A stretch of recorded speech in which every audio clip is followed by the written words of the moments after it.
Merci de suivre les programmes de Walfadjri. Bienvenue dans cette émission Actu en 7, un tantinet spécial en ce samedi 29 mars 2014.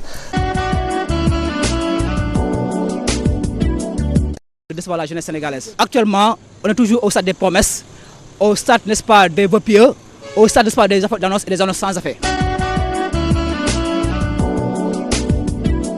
Il faut que le président pense aux jeunes diplômés. En ce moment, les sociétés privées sont en train de fermer à cause des taxes. La vie est chère, l'école et la santé, toujours en évolution, doit tenir ses promesses électorales, surtout diminuer les denrées de première nécessité et créer des emplois pour les jeunes. Il y a toutefois ceux qui pensent qu'il est très tôt pour faire un bilan. Quand il vient de faire 2 ans, il faut patienter et attendre la fin de son mandat pour tirer un bilan. Le collectif des enseignants diplômés de la FASTEF exige leur intégration dans la fonction publique après leur affectation. Les enseignants crient à l'injustice. Effectivement, c'est une injustice notoire. Depuis plus de 4 ans, des enseignants sont sur le terrain et jusqu'à présent, ils ne sont pas intégrés dans la fonction publique. Ce qui devrait se faire donc 1 an juste après notre affectation sur le terrain.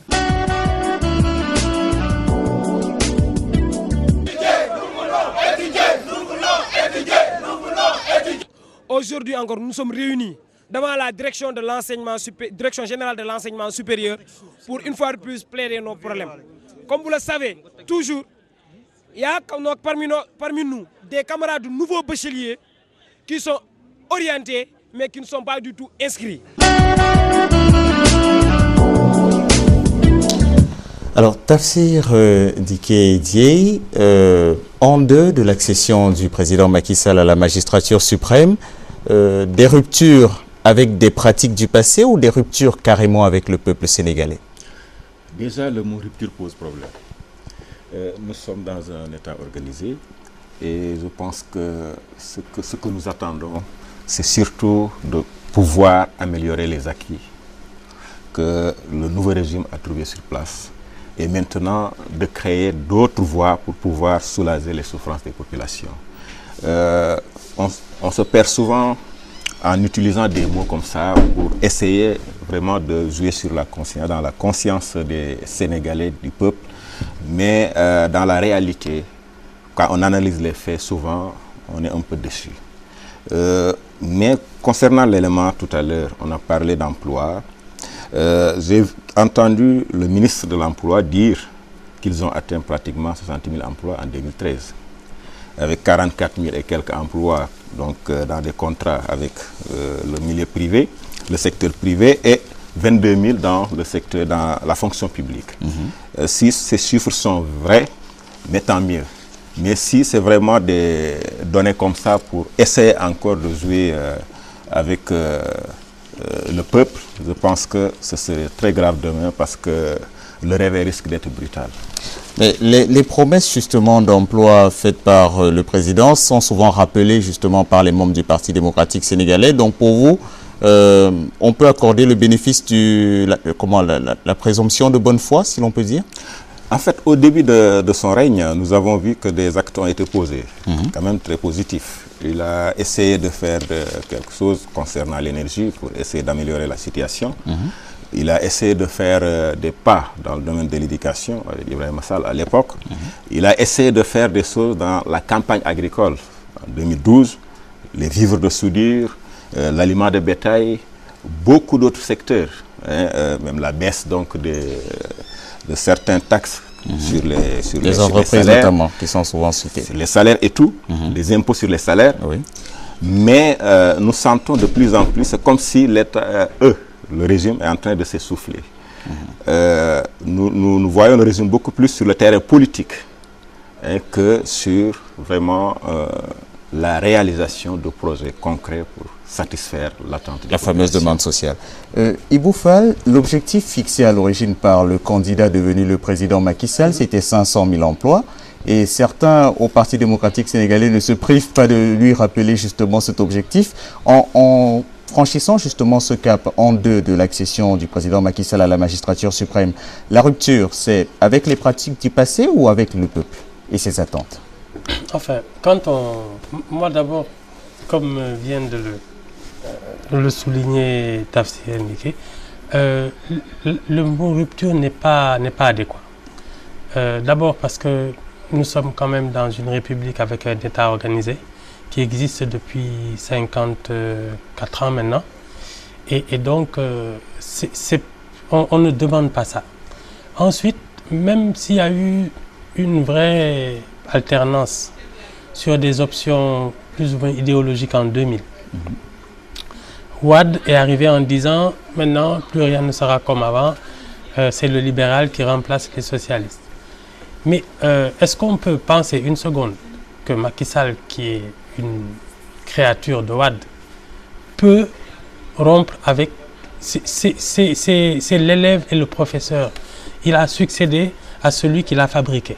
Je me demande comment même psychologiquement il peut penser opérer une rupture par rapport à son prédécesseur. C'est de l'utopie. Et on se rend compte que ce sont les mêmes réflexes. Peut-être qu'au début, il est arrivé avec une envie de marquer sa personnalité. Et encore, il n'en avait même pas eu l'audace. C'est maintenant qu'il commence à sortir de sa coquille, 2 ans après. Mais je ne pense même pas que ce soit son ambition. Peut-être qu'il a voulu marquer sa nouvelle présence, mais rompre avec, avec son école, je ne pense pas que ce soit dans ses possibilités. Maintenant, sur la question de la création d'emplois, je pense que c'était la promesse qu'il ne fallait pas tenir. Parce que ce n'est pas à l'État de fournir de l'emploi. Vous savez, un employeur, il a des besoins et il recrute en fonction des besoins. L'État, sa fonction, c'est de mettre en condition les Sénégalais pour que l'initiative soit forte et qu'elle soit porteuse. Mais ce n'est pas à l'État de concurrencer les entreprises en créant des sociétés. Et vous en créez 10 ici et vous faites fermer 100 sociétés qui en font 1000. Ce n'est pas la peine.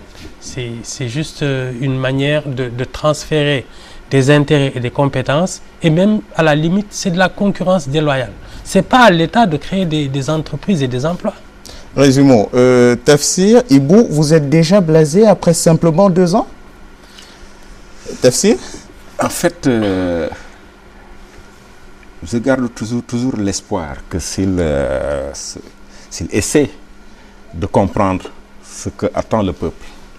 Donc pour vous, il n'a pas compris, le président de la République n'a pas encore compris les attentes du peuple actuellement. Je pense que jusqu'à présent, il n'a pas encore bien saisi les attentes du peuple. Et quelles sont les attentes du peuple d'après vous? En fait, quand il a élaboré le Yono Yokouté, il a développé certains axes, dont l'un, c'est-à-dire la justice sociale, était comme une pièce maîtresse dans son dispositif. Mais de plus en plus, je vois que son régime s'éloigne de ça. Dans la pratique, déjà, de ces nominations, nous sentons beaucoup plus l'appartenance clanique à la place de l'expertise, de la compétence, du mérite. Mais jusqu'ici, il n'a pas été démontré que des personnes auxquelles on prête des liens de parenté avec le président étaient incompétentes. Le seul reproche qu'on leur fait, c'est qu'elles soient plus ou moins proches du président. Vous savez, ce que nous reprochons à M. Abdoulaye Wade, nous ne pouvons pas quand même cautionner ça pour quelqu'un qui a participé au combat pour le départ de Wade. Thomas, la famille du président, la famille de sa femme, les deux familles réunies sont très très présentes dans l'État et dans la scène politique. Et certains font beaucoup de bruit, surtout à la veille de ces élections locales. Et ce n'est pas bien pour lui. Vous savez, nous avons un peuple qui est là, qui observe, qui analyse, et souvent qui est frustré quand il entend certaines déclarations, quand il entend certaines manifestations d'intérêt soutenus seulement par des raisons liées au lien du sang, c'est des choses que le président devrait éviter de promouvoir. Vraiment, si j'ai un conseil à lui donner dans ce domaine-là, c'est vraiment d'éviter ça. De calmer un peu son entourage le plus proche. S'ils sont compétents, il n'y a aucun souci. Mais même s'ils sont compétents, ils doivent avoir la décence de faire ce qu'ils ont à faire, mais dans une certaine mesure, en évitant la démesure. C'est un constat que moi, en tout cas, j'ai fait et j'aurais souhaité qu'il s'arrête un peu pour revoir ce dispositif. Un tout petit peu tout cela. Ibou Fall, ce n'est quand même pas un crime d'avoir des liens de sang avec le président de la République. Est-ce que ce reproche que l'on fait souvent, c'est-à-dire d'un Aliou Sall, d'un Mansour Faye ou un Aliou Sall, est-ce que ce reproche au fond est fondé? Parce que jusqu'ici, on n'a pas remis en doute leurs compétences. Je ne pense pas qu'il soit question de compétences, mais de légitimité. Parce que dans la fonction publique, il y en a qui font carrière. Vous voyez quelqu'un qui est entré dans la fonction publique dès le début et il a gravi tous les échelons, il a les diplômes, etc. Pourquoi quelqu'un qui n'a jamais été dans la fonction publique, qui n'a jamais eu cette ambition et qui passe justement par une relation personnelle, il peut sauter tous les échelons et diriger une entreprise qui a son mode de fonctionnement, qui a sa manière de promouvoir à l'interne les compétences. C'est peut-être ça, justement, qui fausse toute la compétition, parce que même pour occuper un poste, les gens sont en compétition. Thomas, vous ne pouvez pas être formé par l'administration, faire l'école d'administration, l'ENA, sortir, être fonctionnaire qui gravit pendant 10-15 ans tous les échelons, et un beau jour, quelqu'un débarque comme ça, il n'a pas votre expérience, il a peut-être des diplômes équivalents, mais il était dans le privé. Il y en a même qui n'ont jamais travaillé, et qui viennent et qui dirigent une entreprise nationale, qui dirigent... C'est ça qui est intolérable. C'est-à-dire que l'État, c'est quand même un sacerdoce. Et moi, je crois en ceux qui sont entrés dès le début en se disant « moi, je serai de la fonction publique », qui ont été formés pour ça et qui gravissent les échelons les uns après les autres. Mais pourquoi alors parachuter quelqu'un qui sort de nulle part, qui n'a pas cette culture de l'État et qui prend les décisions principales? C'est ça qui est monstrueux et qui fait que l'État semble complètement désorganisé. Il y a des lenteurs. Mais vous prenez un banquier qui a toujours été dans le privé. Vous le faites ministre de l'économie et des finances. Et il a des problèmes parce que justement, la procédure d'un ministère des finances et de l'économie, c'est pas diriger une banque privée. Et il y en a eu comme ça des exemples à l'infini. Bon, là maintenant, j'ai l'impression qu'ils ont compris sur certaines questions leurs erreurs. Avec, par exemple, le ministre des Finances qui a été aux impôts et le ministre du Budget qui a été de la douane. Mais regardez sur l'essentiel des nominations, ce sont des profils qui ne correspondent pas. Ils peuvent avoir des diplômes équivalents, mais il y a la culture de l'État. Il faut l'avoir. Il y a toujours cet écart entre le poste et la posture. Nous constatons cela. Et il gagnerait à rectifier. Parce qu'il a encore le temps pour le faire. Il reste 3 ans au minimum si le mandat est effectivement réduit à 5 ans. Nous allons nous intéresser justement aux perspectives des élections locales annoncées. Elles sont censées se tenir le 29 juin 2014. Nous allons voir un tout petit peu l'état au sein des partis politiques.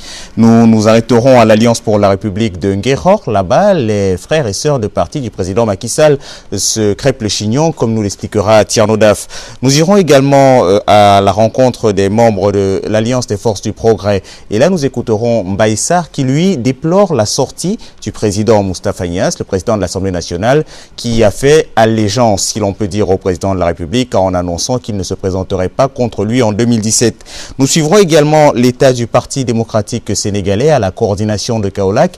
Là-bas également, on pourrait dire comme au casino, rien ne va plus. Et enfin, nous prendrons des nouvelles de la dame Aïda Mbodj qui a lancé son mouvement durant cette semaine du 30 mars 2014. Nous suivons cela et nous rentrons dans la seconde partie de ces échanges sur les 2 ans de rupture au sein de la classe politique. Magnéto.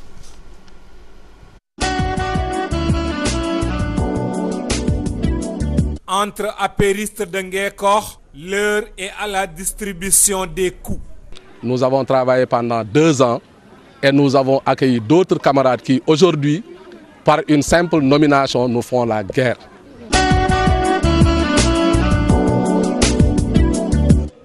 C'est une déclaration inopportune, précipitée, mais ce qui fonde cette loyauté peut se briser à tout moment. Et si ça se brisait demain, la faute peut ne pas venir de lui. Mais il est dans une coalition. On ne le souhaite pas. Mais ceux qui pourront rompre la coalition peuvent venir demain de la paire. Est-ce qu'il aura aussi le culot de faire face à la population et de dire la même chose ou de se mettre dans un perpétuel wahwahet? Je ne le souhaite pas. Je ne souhaite pas qu'il soit dans cette position. Ce n'est pas du tout stratégique et un leader comme Moustapha Niasse, à la carrière de Moustapha Niasse, mérite vraiment plus que ça. La rupture est consommée au sein de la coordination communale du Parti socialiste de Kaolack. Une des tendances animée par le vice-président Alioune Ndiaye et Birame Ndek Ndiaye a franchi le Rubicon en installant leur comité électoral, désavouant ainsi le coordonnateur Ibrahima Bey.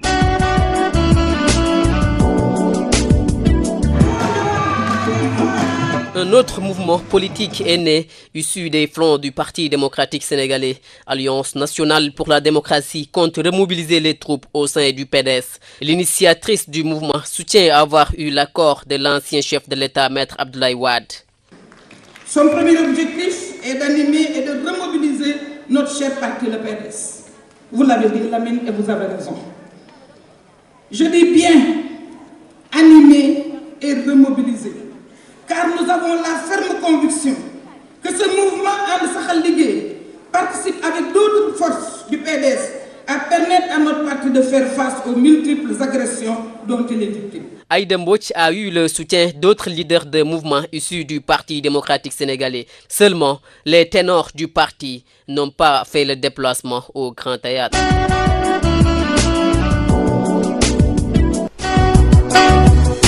Boufal, vous qui croquez l'actualité en général aux petits railleurs sénégalais, en regardant un tout petit peu les politiques, a priori, vous avez de quoi railler? Ah oui, ça, c'est pain béni. On va s'en donner à cœur joie, mais c'est normal, hein, parce que nous sommes quand même dans une période préélectorale où toutes les ambitions sont exacerbées. Et surtout les locales, parce que c'est vraiment les moments de vérité.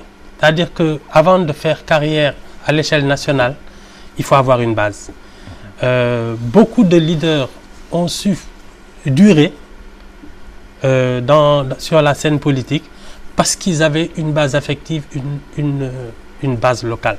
Et c'est à partir de cette base qu'on va vers des échelons supérieurs et qu'on va vers les ambitions nationales. Et c'est aujourd'hui, d'autant que les vieux partis sont en décomposition.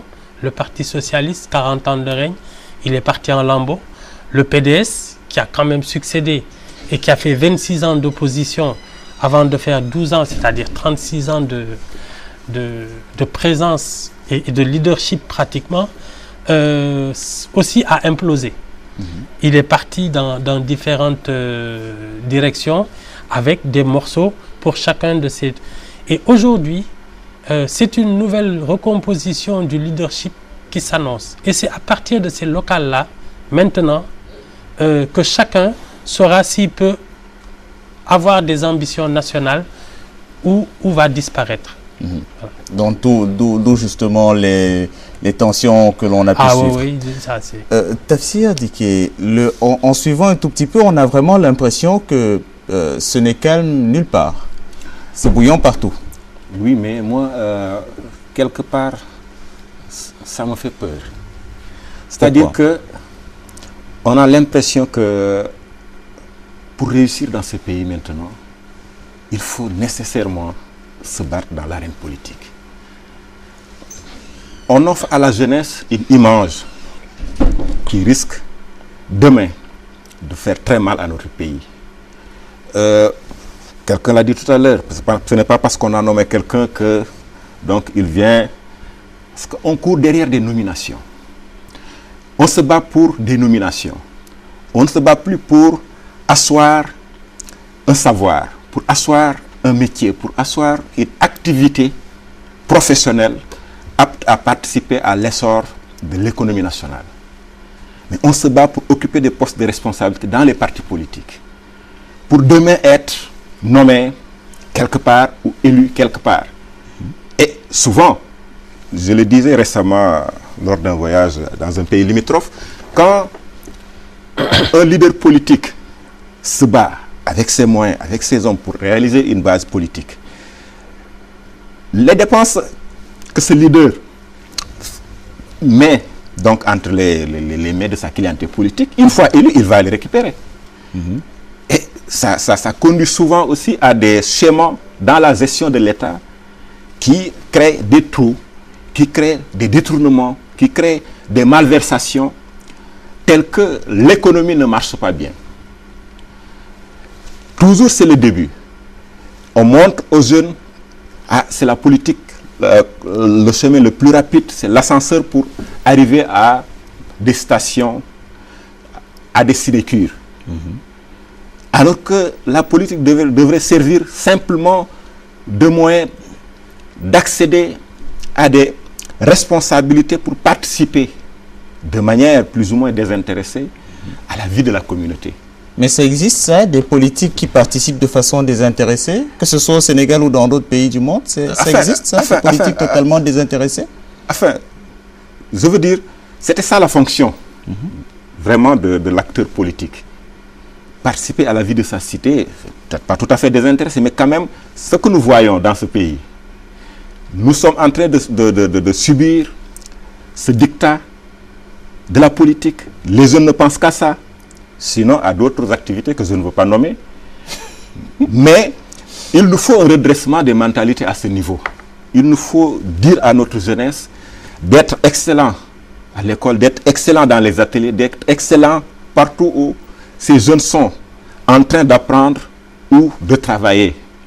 Et maintenant, de participer dans la vie politique pour pouvoir apporter leur mot à dire, pour pouvoir imposer leur vision, mais toujours dans le souci de faire marcher leur communauté.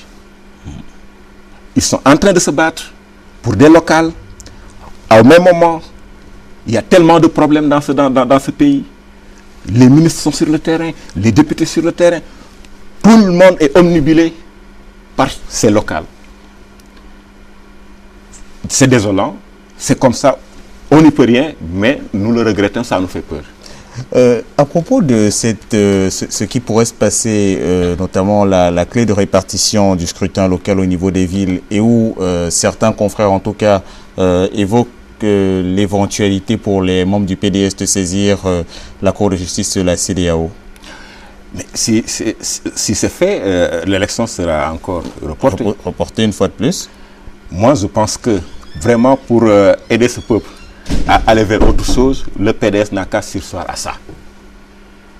Et aller aux élections. Rien ne nous dit que, malgré les dispositions prises dans ces réformes-là, la ville de Dakar reviendra à l'APR, ou la ville de Thiès, ou la ville de Rufisque, ces villes-là qui font un peu...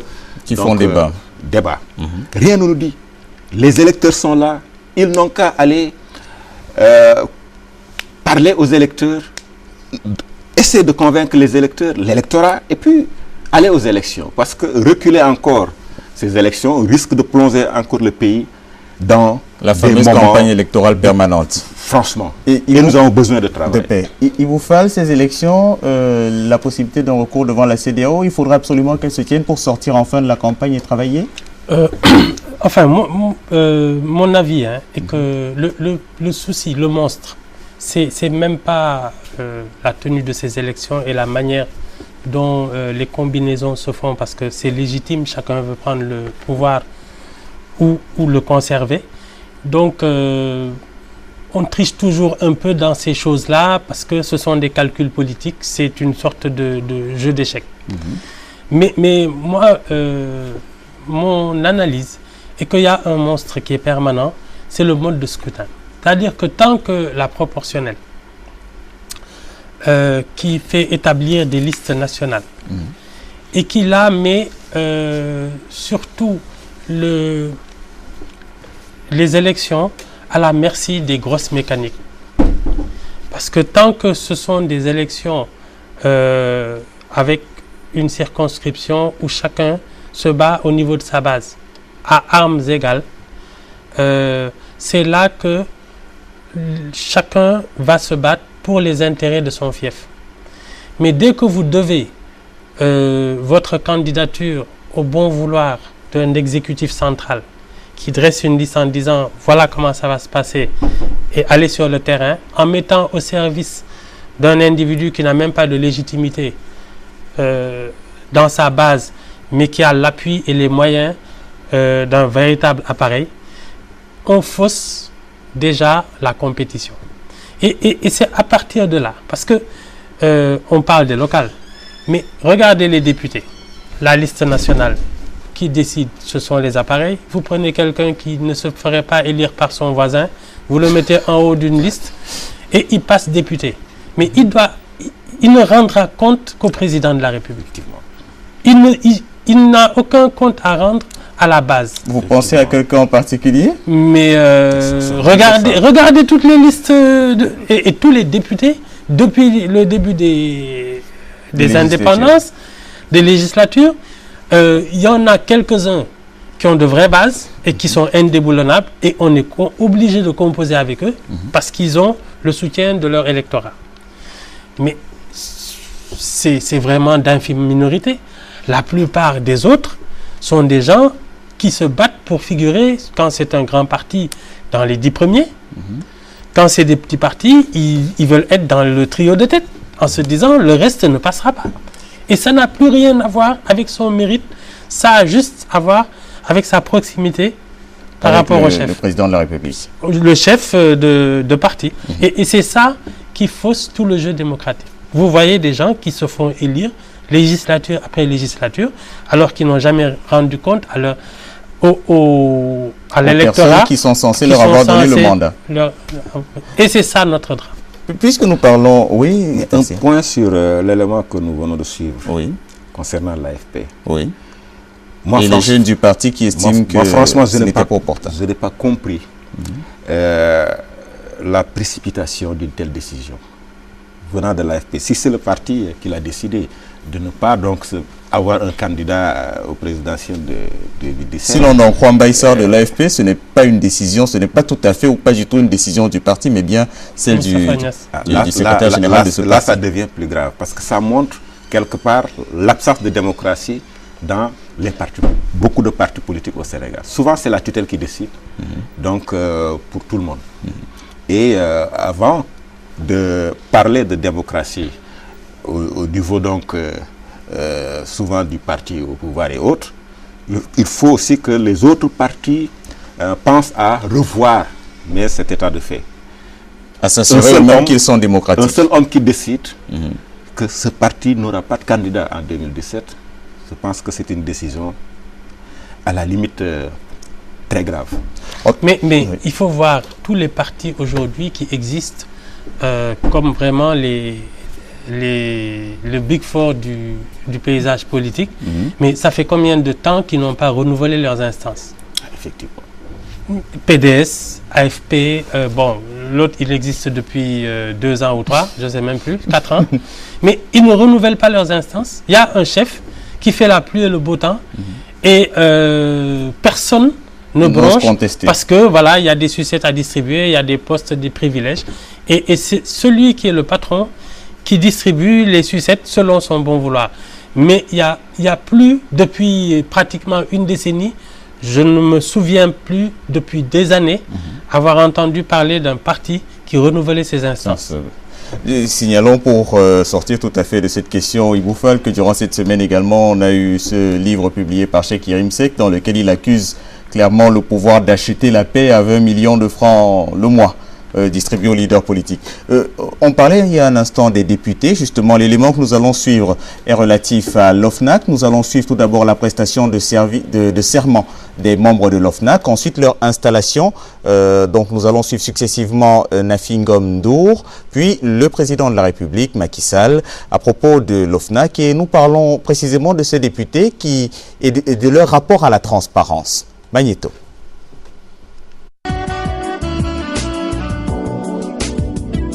Ils étaient 12 membres de l'OFNAC, dont la présidente Nafi Ngom Keïta, à se soumettre à l'exercice du serment devant les responsables de l'institution judiciaire. Leur mission, lutter contre la fraude et la corruption. La fraude et la corruption, des mots qui paralysent l'économie nationale et qu'il faudra coûte que coûte combattre. Consciente de l'ampleur du fléau, l'État du Sénégal a décidé de prendre le taureau par les cornes. L'Office national de lutte contre la fraude et la corruption compte relever les défis de la bonne gouvernance. Ces membres qui jouissent d'une inamovibilité et d'une protection pénale ne reçoivent d'instruction d'aucune autorité. Le combat contre la corruption intègre dès lors un important volet sensibilisation-prévention. Pour infléchir cette velléité ou infléchir toute velléité de corruption et renforcer au niveau de chaque citoyen les valeurs fondamentales de la République.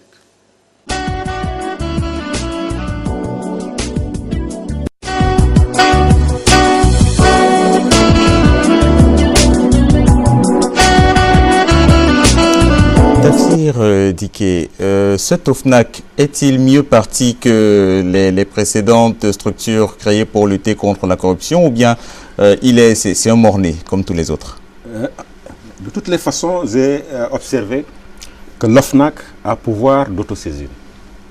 L'OFNAC peut publier ses résultats annuels. L'OFNAC peut saisir directement le procureur de la République. Et l'autre aspect, le profil de celle qui dirige cette institution ne me pose pas problème. Maintenant, il nous faut voir dans les faits effectivement comment les choses vont se passer. Parce que les institutions ne valent que ce que par les hommes qui les animent. Souvent les hommes qui les animent.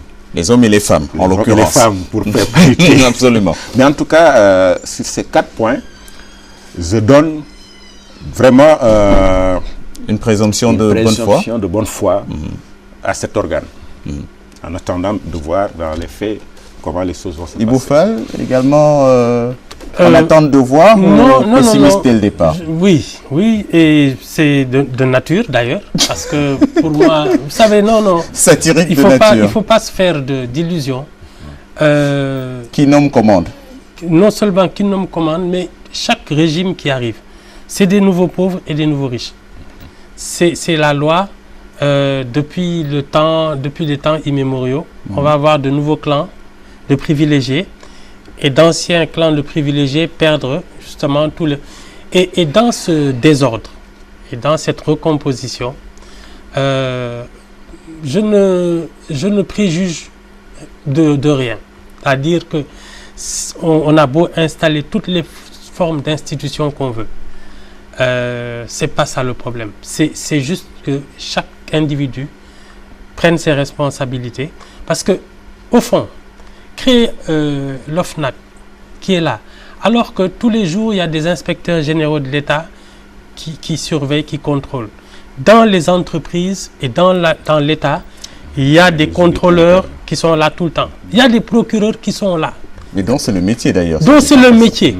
Mais alors, s'ils ne font pas leur travail, quelqu'un d'autre le fera à leur place. C'est-à-dire qu'on est en train d'en rajouter pour donner une sorte de dimension et de maquillage à notre architecture institutionnelle.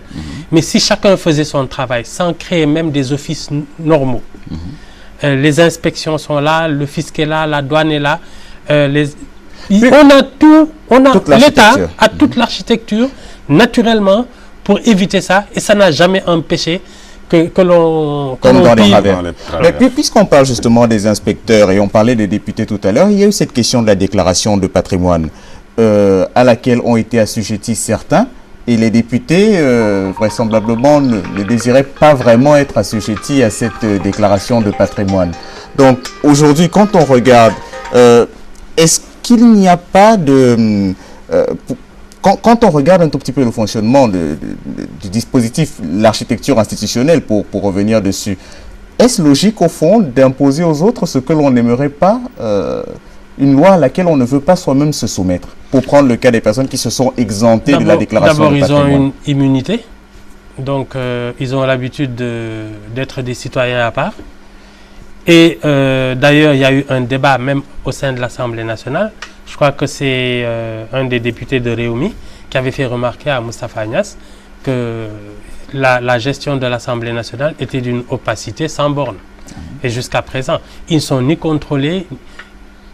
C'est-à-dire que tout ce qu'on fait jusqu'à présent, et je pense que c'est encore une manière de divertir les gens, mais il suffit que chacun prenne ses responsabilités et les assume pour que les choses rentrent dans l'ordre. On n'a même pas besoin de toutes ces nouvelles agences. On passe notre temps à inventer de nouvelles formules alors que la question est très simple. Est-ce que ceux qui sont payés pour faire leur travail le font? Point barre. Justement. La déclaration de patrimoine, ce qui me pose problème dans ça, moi, c'est est-ce qu'en déclarant sa richesse, son patrimoine, sa richesse, on ajoute aussi des justifications sur sa traçabilité. Parce qu'il est bien beau de déclarer j'ai 4 milliards, j'ai 8 milliards, j'ai 20 milliards, mais est-ce que tu donnes en même temps les justifications sur la traçabilité? Comment est-ce que vous avez fait pour obtenir les milliards en question? Mais si ce n'est pas fait, à quoi bon déclarer cette richesse-là? À quoi nous ça nous sert? Parce que véritablement, d'autres ont fait ça, le président Khalifa Sall, etc. À l'époque, pour le maire de Dakar, ça avait suscité un véritable tollé. Justement. Mais moi, ce qui me pose problème, est-ce qu'en déclarant donc son patrimoine, sa richesse, on donne en même temps les justifications de son origine? Ah, c'est l'usage. Hein? Et même ceux à qui on remet la déclaration normalement ont le devoir d'en contrôler la véracité. Parce que, effectivement, il y a un deuxième contrôle après mandat. Si vous n'aviez rien, mais que vous avez anticipé pour vous enrichir entre-temps et déclarer ensuite. Non, c'est dès la première déclaration qu'on doit pouvoir en vérifier la véracité et confronter la différence entre les deux. La véracité ou la traçabilité? Parce que ce sont véracité et la traçabilité. Même la véracité. Parce que vous pouvez inventer un patrimoine que vous n'avez pas, mais vous êtes sûr que vous allez vous enrichir. Et ensuite, en sortant en fin de mandat, vous dites, ah oui, mais moi, il y a 5 ans, je vous disais que j'avais 8 milliards. Les voilà. Alors que quand vous arriviez, vous ne les aviez pas. C'est même ça. Et ça, comme je dis, on n'a pas besoin de nouvelles institutions. C'est les gens qui sont là, qui sont payés depuis longtemps, qui doivent faire leur travail. Puis c'est tout. Tout simplement. Nous allons sortir de cette émission en suivant le dernier élément qui passera en revue quelques sujets de l'actualité de cette semaine du 30 mars 2014. Pour cet Actu RC du 29 mars, nous allons suivre dans l'ordre les manifestations d'habitants de Colobane devant la maison d'arrêt de correction de Rebeuss pour exiger la libération ou tout au moins un procès pour des personnes arrêtées lors des violences préélectorales de 2012. Nous suivrons juste après les manifestations de la pénurie d'eau. Et oui, il n'y a pas d'eau. Cela devrait durer 48 heures. Nous espérons que vos réserves ont été faites. Ensuite, nous nous intéresserons à la journée du théâtre célébrée durant cette semaine. L'occasion pour nous d'écouter l'un des acteurs bien connus sur la scène médiatique, Lamine Diaye, déplorer l'absence de formation dans ce secteur. Et nous prendrons également des nouvelles des athlètes, des judokas, qui risquent d'aller vers une scission, ou en tout cas vers un doublon avec la création d'une fédération parallèle. Nous suivons cet élément et nous rentrons dans le dernier bloc de thème, semaine du 30 mars 2014, l'actu en vrac. Magnéto.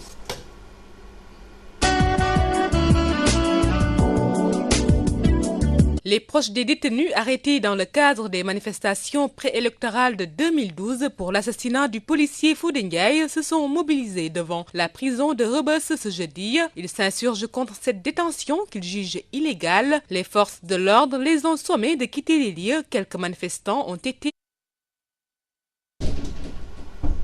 Quelques petits soucis vraisemblablement avec ce dernier élément. Anyway, Ibou Fall, quel est le sujet justement de l'actualité de la semaine qui vous aura le plus marqué, de façon générale? J'avoue que comme ça, de but en blanc, peut-être la sortie de Cheikh Yérim Seck à propos des lutteurs. J'ai vu qu'il y avait un texte qui a dénoncé l'invasion de la lutte. Et je voudrais quand même parler de l'importance de ce que les lutteurs peuvent représenter dans un pays comme le nôtre. Vous savez, les ascenseurs sociaux ne sont pas les mêmes pour tout le monde. Quand vous partez d'un village qui s'appelle Réfane, vous n'avez pas les moyens de suivre des études.